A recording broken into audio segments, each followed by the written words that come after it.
Hello there again, Des Kelly here from GMIT Letterfrack, and welcome along to another of our DCG SolidWorks tutorials. Before we begin, if you'd like more information on the degree programs we offer in furniture design, wood technology or teacher education, then please see our Facebook or Twitter pages. So in this tutorial I'm going to draw this patch football, and this is quite a tricky thing to draw in SolidWorks because there's a very precise ratio between the sides of the polygons and the radius of the football. And if I just section it, you can see that's what we want to achieve in a few minutes: the curved inside and outside, and all the pieces that hopefully are going to mate together with no interference. There are a few videos floating around showing how to do this, but when you actually assemble the model using their method, the patches tend to interfere into each other. So we'll start off by opening a new sketch, and we're going to draw a sketch, let's say, on the front plane. And I'm going to begin by drawing a semicircle which I will revolve into a sphere. There we go. And I'm going to dimension this to be diameter 300. The football I want will have a diameter of 250, so I'm going to make this a little bit larger because this is for construction. So there I have a sphere. I'm now going to draw a sketch, but instead of a regular sketch I'm going to do a 3D sketch and a line, and I'm going to look at 90 degrees to the top plane, and we'll draw something that looks approximately like a pentagon. Well, it's a pentagon, it's just not a regular pentagon. And as you can see, if I rotate around, the points are not on the sphere. So to make them just jump onto the sphere, I'm going to hold Control, pick one of the points and pick the surface and select on surface. Pick the next point, hold Control, pick the surface and select on surface, and do the same thing with the remaining points. And you can see all the points will jump onto the surface. So if I rotate around, you can see all points are indeed on the surface. So now what I want to do is make it be a regular pentagon. So I can simply hold Control again and select all 5 sides and make them equal in length. That's a good start. Equal. And although they're equal, you can still see it's not a regular pentagon. So one way of doing that is to add a center line from the top down to the midpoint. And I wish I could select this line and make it vertical or horizontal, but that doesn't really happen in a 3D sketch. However, if I look at the triad down here, I can see the Z direction. The Z arrow is moving up and down. So if I select this vertical line, or the line I want to be vertical, and select along Z, it's the equivalent of making it vertical. Now if I wanted, I could also add another center line from there over to midpoint there. I'm not sure if I need this or not, and hold Control, click both of those and make those equal, and that's just going to make sure it's a regular pentagon. However, it now still doesn't know what size to be, and I don't know what size to make this, so I'll leave that for a moment. And I'm now just going to get my bearings, and I'm going to move over to a different side and start a hexagon. Remember, I'm still in the same 3D sketch, but I'm going to join onto the edge here and complete a rough hexagon. Same rules apply, it's not on the surface. Now 2 points are, but I need to get the remaining 4 points, hold Control, put that point onto the surface, that point onto the surface, and the same with the last 2 points.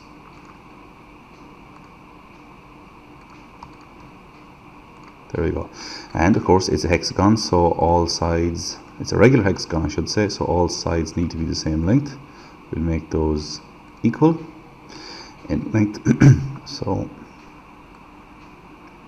and we also want to try and get a few construction lines. So let's get a center line and go from the corner there to the corner there. In fact, before I do that, what we can do is hold Control and select this line and that line and make those parallel. I'm going to leave that for a moment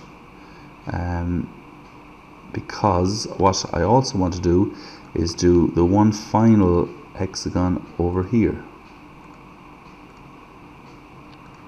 And all this is just construction, but once this happens, the rest of the drawing will be done pretty quickly. So at this point, needs to go onto the surface. This point needs to go onto the surface. And that didn't work there, so we'll try this point, go onto the surface. We'll try that point again, onto the surface. It doesn't seem to like that point going onto the surface. Let's just move it a little.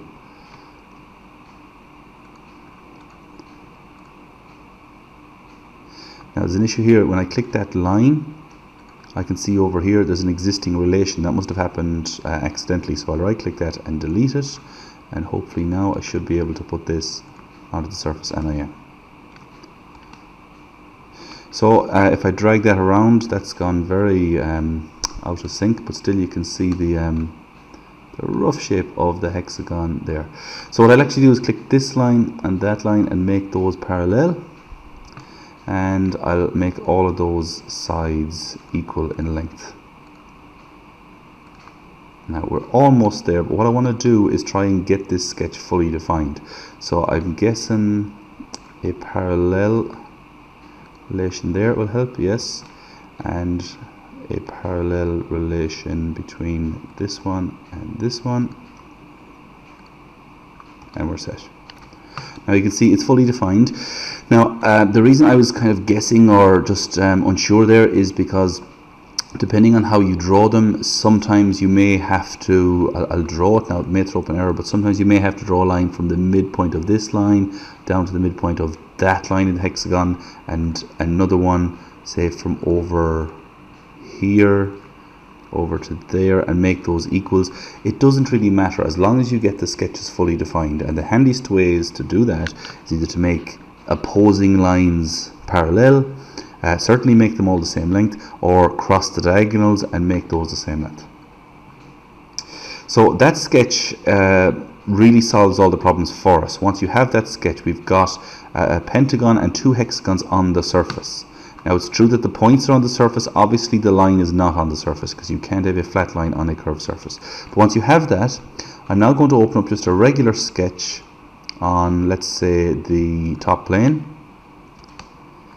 and I'm just going to draw a point in the center of the circle, right there. The entire sketch just consists of a point. Why am I doing that? Because now I can activate the Surfaces tab and do a lofted surface between the pentagon, pick all 5 sides. Now it should take a moment to actually pick that up. You can see my computer is thinking hard. And the midpoint. Okay, that didn't seem to have taken. I'm going to try that again. Lofted surface. I'll try the hexagon first of all. We'll select all surfaces there, and we'll move on. And the point. There we go. So and press OK. That's the first surface. Now, however, when I do that, the sketch disappears. So over here I have a lofted surface, so I can press the plus on that, select both sketches again and make those visible again. There's no point redrawing them. Now I can go and select lofted surface again, and this time I'll try the pentagon. Select all 5 sides. Now what I forgot to do the last time with the pentagon was hit the green tick and then move on and select this midpoint, and there I have the second surface. So if I hide the original revolved solid body, I can see what I have. I've generated 2 lofted surfaces with 0 thickness. I can actually turn off those sketches now because I'm finished with them. So at this point we have the ratio set up. So this is the ratio that the pentagon and the hexagon will be, and you can see them, they're vanishing and scaling down to infinity at that point. So what we can do is pick a suitable plane, let's say the front plane, and we can draw a sphere on that of any size. I said I wanted that to be diameter 250, and let's say for instance I want it to be a hollow football, so let's just give that a random dimension of say 6 mil. If I want to revolve this, I'm gonna have to make sure it's a semicircle like that and trim away the bits I don't need. So I will go to revolve boss base, Zoom in here, and sure enough there we have a hollow sphere. And the hollow sphere is being intersected by these two patches. So we can use those pentagonal and hexagonal surfaces to cut and clip out the little bits of the sphere we need. So if I go to Insert, Features and Split, I want to select both surfaces as my trim tools, select Cut Bodies, and select all three parts, the pentagon, the hexagon and the remainder of the sphere. And just be careful to deselect Consume Cut Bodies or they'll all disappear. And press OK. And sure enough, I've got the three parts over here. So split 2 in this case, I can hide that. And I also want to get rid of the two surfaces I've created. So surface loft 1 can be hidden, surface loft 2 can be hidden. While I'm at it, I'll rename these. So if I hit the pentagon over here, I can call this pentagon. And let's call the other one hexagon. So all that work was just to get those patches the correct proportion or size. So we want to save those out as two different parts. So we can go Insert, Features, Save Bodies, click both of them. So I have to save this whole thing first of all. So I will go to Save, and I'll just save that as football. Try again now. Insert, Features, Save Bodies, click both of them and press the green tick. What will happen is you can see it thinking it's building each of the two parts for me. There's the hexagon, and the pentagon I'm guessing is behind it. Sure enough, there's the pentagon and there's the hexagon. So just I'll save those quite quickly as well. Save all, and I'll open up a new assembly. And what you can do is you can bring in the hexagon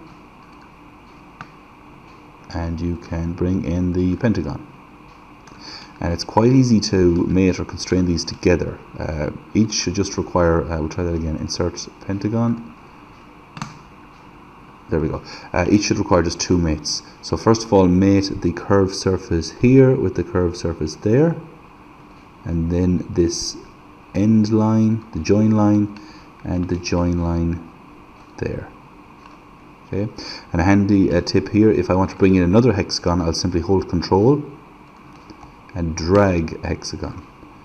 Hold Control again and drag another hexagon, and so on. So I'm just going to spend a few moments to mate these together. So I'll mate the curve here and the curve there, and right click. Try that again. Mate curve there and the curve there, and right click. And you can see that's moving along the radius like that. But I also want to mate that line with that line, and click. I want to mate that curve and that curve.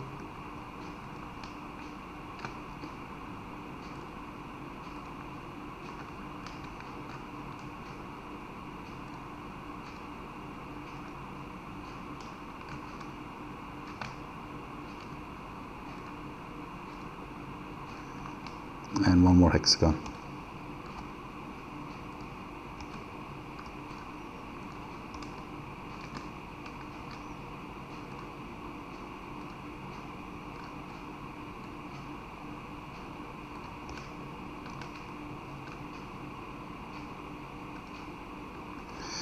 So the entire football can be assembled that way. For added realism in the individual parts, what I like to do is just put a small fillet on the face, say 1 millimeter, and also on the hexagon, a small fillet, say 1 millimeter,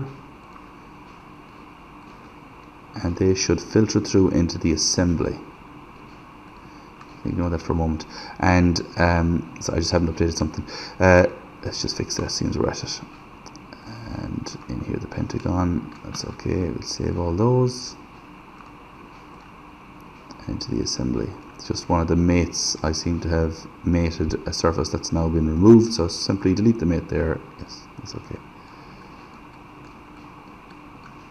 Okay, so that one just needs to be remated. We'll mate that bottom line with that bottom line there. And that's fixed again. It's just when I put on the fillet, I obviously removed the line that I used to mate it together. But at this point, what I would do is save this entire thing as a sub-assembly. And rather than bringing dozens of patches into the football, just bring this assembly into the main football. So I'll do that very quickly. I'll just call this, save all, we'll call this SubAssembly. We'll save that, which will then allow us to open up a new assembly and bring in the SubAssembly. As you can see, I can just bring in as many of those sub-assemblies as I need, and they're going to be joined together with pentagons. So I can finally bring in one pentagon, place it here, and I'll try and just constrain that last one together. So constrain that line with that line, and we'll flip the alignment. There we go. And just to make that fit, then we'll constrain that line with that line, and now we can bring this in. If you want to rotate it, you go rotate component and just do it like that.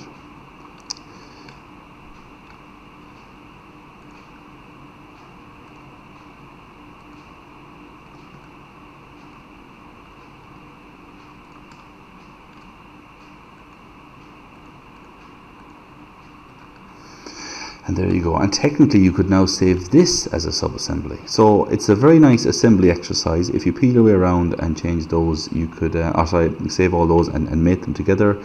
It's a great way to practice your assemblies.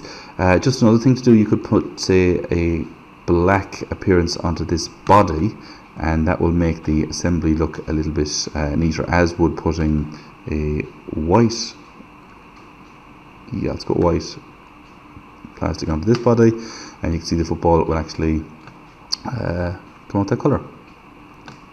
So just a bit of patience now, and you get the whole football together, and I assure you, if you get that much done, it will all mate together perfectly in the end.